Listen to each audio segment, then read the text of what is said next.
One of the many great advantages of shooting digital, of course, is you can take lots of pictures and then decide if you like something or not. Well, here's a picture that I took in Boston, and honestly, I took a bunch of them, and this one just didn't work out the way I had planned. I was about to delete it, but I thought, you know, I'm just going to keep it hanging around because you never know. Because one of the things you can do with just about any photo is take advantage of this command called threshold. And what threshold does is it dramatically changes your photo, take away all shades and all color, and just gives you either black or white pixels. And as you start to move the sliders, you can get some pretty interesting looking effects in here. Like, look at all the bits of black and white in this area here. So let's just go somewhere kind of like that. And I'm going to take my marquee selection tool and just select a chunk of that to say this is the part I want and copy it. Now I have another document that I started working on here, and it's made up, as you can see here, as a bunch of layers. I'd like to keep the editability of all these layers, but make this look a little more unusual, a little weathered, a little roughened. So I'm going to select all my layers, and then I'll move this over so you can see what I'm doing. I'm going to use a command called new group from layers. Now this is CS2, of course. In Photoshop CS, you'd have to link them and choose new set from linked because they changed the name too. All right, so now we have a group with all that stuff here. I'm going to add a layer mask to this group. And there it is. It's obviously, as always, just filled with white. What I'm going to do is Option or Alt click on it. That means I can actually view the layer mask. Now I'm going to paste that rough and crazy weird stuff that I did from my other document. Now at this point it's kind of hard to tell if it's the right size or not. So if you press the tilde key, which is the one just to the left of the number 1 on your keyboard, it goes into this kind of quick mask mode. So now you can see where it is. And you can see in this case it's not quite big enough. Let's move this out of the way a bit.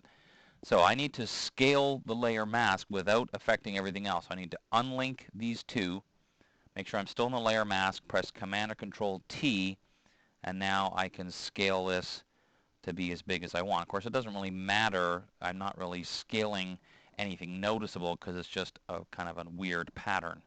So I can deselect that. Now if we click back on our layer, we get this really roughened look. And of course in some areas it's too much, but this is where we can start to experiment. For example, we could try selecting our layer mask again and pressing Command or Control I to invert the mask. Now that's even more intense, so that's probably not as good as we might want it to be. So let's just try something else here. We're going to put it back the way it was.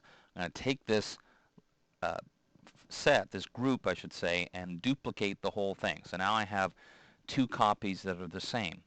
Now, for example, I could inverse this one, and of course they're right on top of each other, so that's not really helping. Let's take our move tool and start to move, and now we're getting one mask masking one area and one mask masking the other. We could go up a little bit on this one. So now we're getting some more interesting results.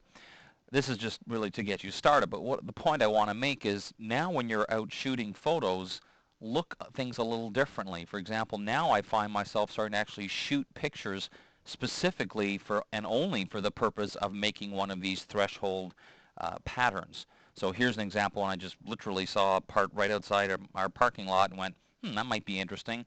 Let's try it and see. So once again, I just shot the picture and then went into threshold and started playing and seeing now, those are some interesting patterns in there, all different sorts of shades. Now the other thing you can do, which is kind of interesting, is to apply the threshold, do a little bit of Gaussian blur to bring some of the shades back in again. Not too much, just a little bit.